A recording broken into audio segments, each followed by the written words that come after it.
आम्हाला पाय जंगलांची पडली नाही, पाण्याची पडली नाही, कशाची पडली नाही, आम्हाला पडली औरंगजेबाची. तो बसला एकटा द्राक्ष खात आणि आम्ही भांडतोय.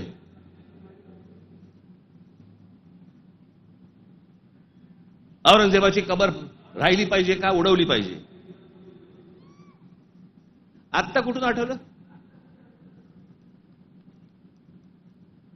चित्रपटाने जागे होणारे हिंदू काही कामाचे नाहीत.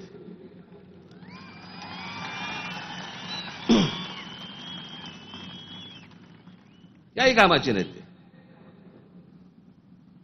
चित्रपट थिएटरमधनं उतरला की हे उतरले.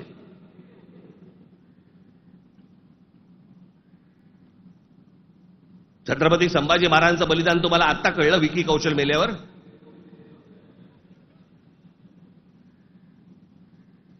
अक्षय खन्ना औरंगजेब बनून आल्यावर तुम्हाला औरंगजेब कळायला लागला?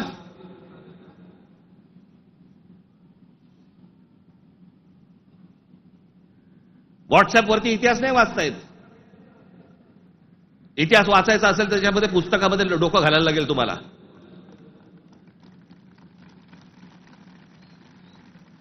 कोणीही बडबडायला लागले हल्ली इतिहासावरती. विधानसभेत पण बोलतात. खरं तर त्यांचं काही काम नाही.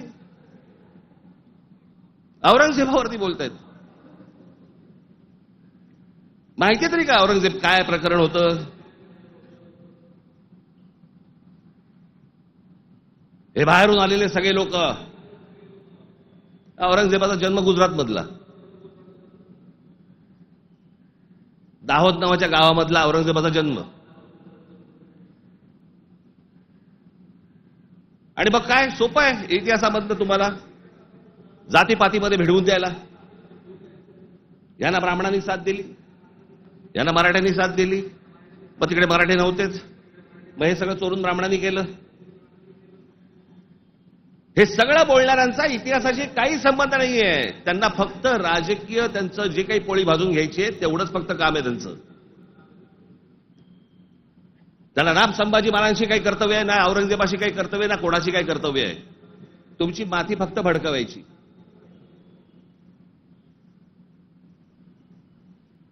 कसल्या इतिहास बोलतोय आपण? अहो, इतिहासाच्या पानात खोलवर गेलात ना, सगळ्या अपेक्षांची आणि कल्पनांची आणि भावनांची सगळी भांडी ठळाठळ फुटतील.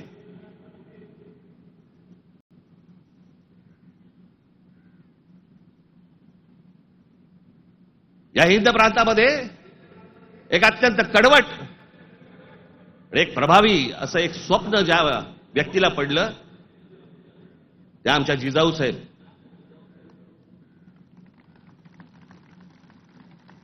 हे त्यांचं स्वप्न त्यांचे वडील असल्यापासून त्या बघत होत्या.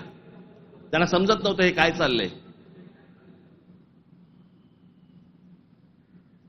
आमचीच लोक ह्या लोकांकडेच का चाकरी करतायत?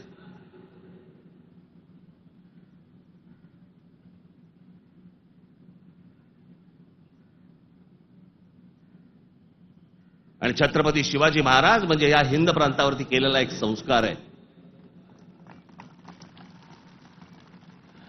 तो एक चमत्कार आहे. ती एक विलक्षण घटना आहे.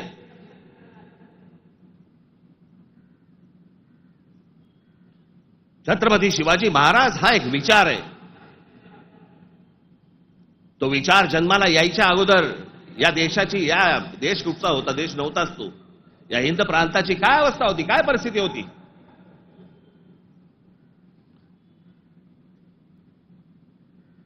सर्व जातीचे लोक कोणाला कोणाच्याकडे होतेच ना कामाला. दूर कशाला जा. छत्रपती शिवाजी महाराजांचे वडील हे आदिलशाहीतच होते ना.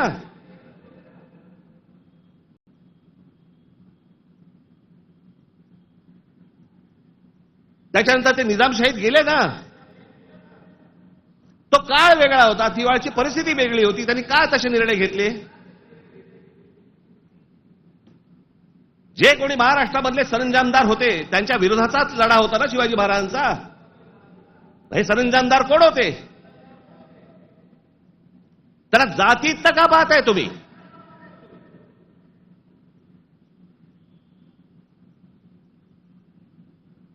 अफजल खानाचा वकील हा कोणी कुलकर्णी नावाचा होता. ब्राह्मण होता. अफजल खानाची बोलणी करायला गेलेला छत्रपती शिवाजी महाराजांचा वकील देखील ब्राह्मणच होता.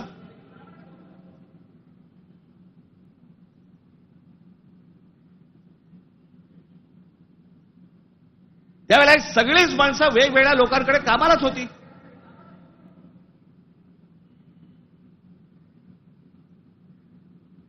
इतिहासातली प्रत्येक गोष्ट काही कागदावरती लिहिलेली नाहीये. त्यावेळेला त्या परिस्थितीत काय निर्णय घेतले असतील आपल्याला काय माहिती. 300-400 वर्षापूर्वीचा इतिहास, त्याच्यावरती आम्ही आज भांडतोय जातीत.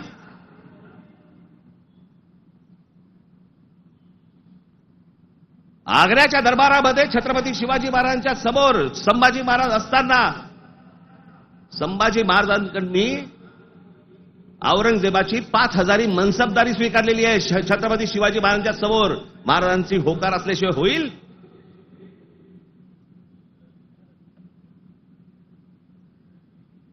पण आता दरबारात अडकलोय, स्वीकारण्याशिवाय पर्याय नाही. आता स्वीकारू, नंतरचं नंतर बघू. राजकारण असतं ते.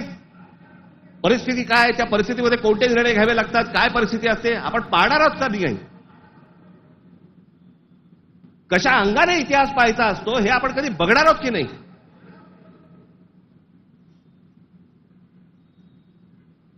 काही कशाचा कशाला माहिती नाही. छत्रपती शिवाजी महाराजांसाठी औरंगजेबाचा जो माणूस आला होता, मिर्झा राजे जयसिंग राजपूत हिंदू होता ना.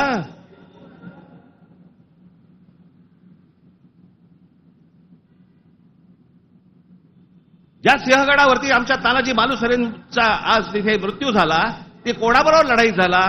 उदयबान राठोड बरोबर ना. राजपूत होता ना, हिंदू होता ना. काय घेऊन बसलोय आपण.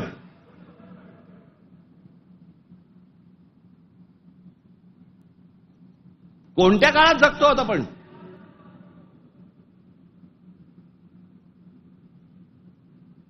छत्रपती शिवाजी महाराजांच्या जन्माच्या अगोदरचा काळ वेगळा होता, नंतरचा काळ वेगळा आहे.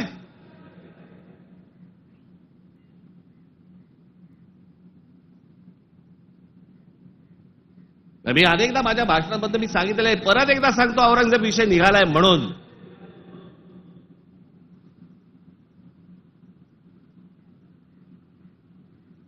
औरंगजेब बादशाह याचं राज्य कुठपासून कुठपर्यंत होतं? अफगाणिस्तान पासून दक्षिणेपर्यंत आणि इथे बंगालपर्यंत.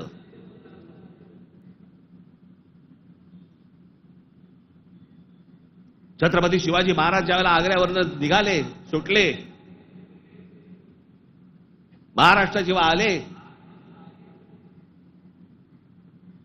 त्याच्यानंतर राज्याभिषेक झाला 74 साली आणि 1680 साली महाराजांचा मृत्यू झाला, निधन झालं त्यांचं. त्या दरम्यान औरंगजेबाचा एक पुत्र, मुलगा,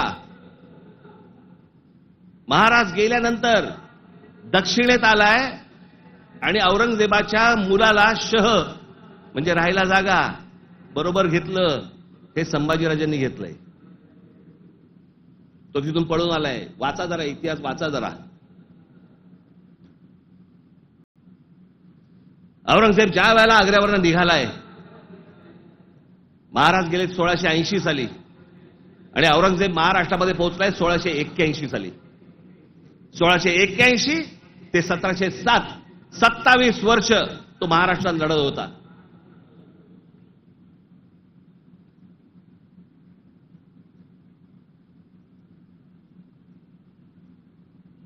आमच्या संभाजी राजांबरोबर लढला. त्याला क्रूर पद्धतीने मारलं.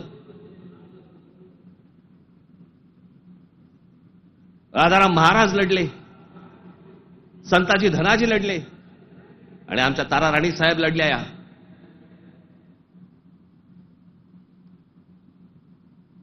एक महाराष्ट्राचे खूप मोठे लेखक होऊन गेले, नरहर कुरुंदकर. त्या कुरुंदकरांच्या एका पुस्तकामध्ये फार अप्रतिम वाक्य आहे की मराठे सर्व लढाया हरत होते, पण औरंगजेब एकही लढाई जिंकू शकत नव्हता.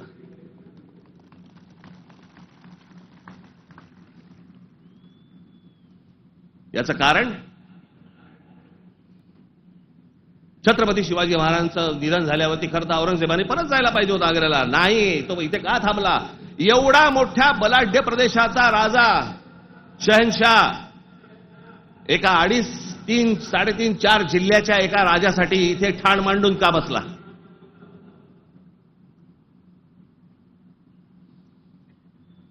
त्याला माहिती होतं छत्रपती शिवाजी महाराजांचं निधन झालंय, मग का ठाण मांडून बसला होता? शिवाजी महाराज तर गेले होते, त्याला शिवाजी नावाचा विचार मारायचा होता, जो त्याला जमला नाही. सगळे प्रयत्न केले, सर्व प्रयत्न केले आणि इथे शेवटी मेला. जगाच्या इतिहासामध्ये औरंगजेब वाचला जातो, अभ्यास केला जातो त्याचा, पण ज्या वेळेला त्याचा अभ्यास केला जातो त्यावेळेला जगभरातल्या लोकांना कळतं की तो काय करायला गेला होता आणि कसा मेला. तिथे छत्रपती शिवाजी महाराजांचं नाव येतं जगभरामध्ये.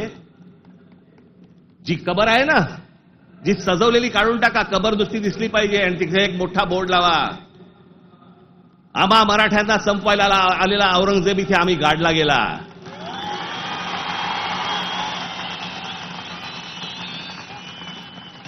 हा आमचा इतिहास.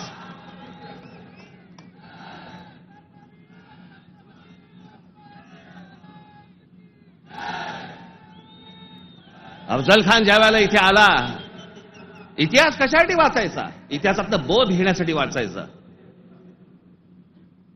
अफजल खान जेव्हा इथे आला त्यावेळेला प्रतापगडावरती मारला गेला खाली, तिथेच त्याची खाली कबर खोदली गेली, तिथेच त्याला पुरला. मराठीत एक फार अप्रतिम जो शब्द आहे ना, पुरून उरीन,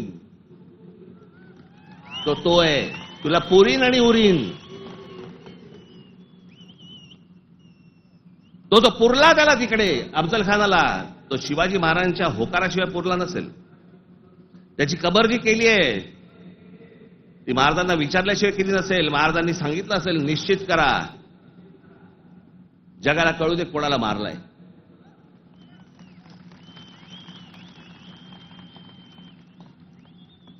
आपण ज्या मराठ्यांनी महाराष्ट्राने ज्यांना ज्यांना गाडले त्यांची प्रतीकं नेस्तनाबूत करून चालणार नाही, ती जगाला दाखवली पाहिजेत, आम्ही यांना गाडलंय.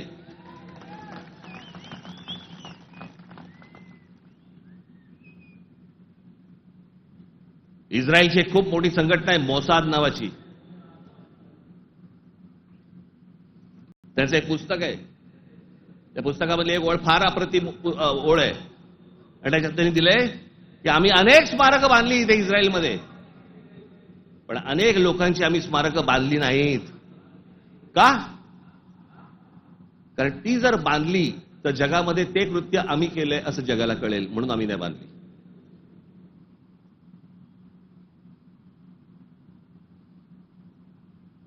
असा विचार ते करतात.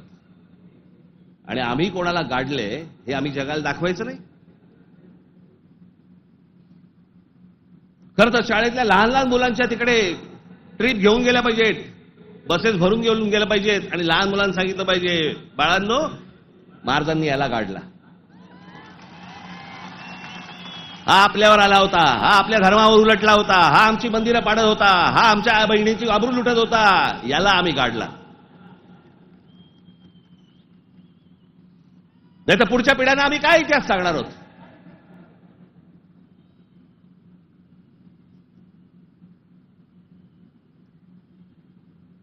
माझं महाराष्ट्रातल्या सर्व तरुणांना आणि तरुणींना माझं सर्वांना सांगणं आहे, खास करून तरुणांना आणि तरुणींना,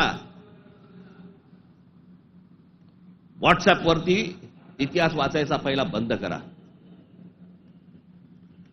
आणि इतिहास ज्या वेळेला तुम्हाला जातीतनं सांगण्याचा कोणीतरी प्रयत्न ज्या वेळेला करेल त्यावेळेला लक्षात ठेवा, तो कुठच्या ना तरी कुठच्या पक्षाला बांधील असेल. तुमची फक्त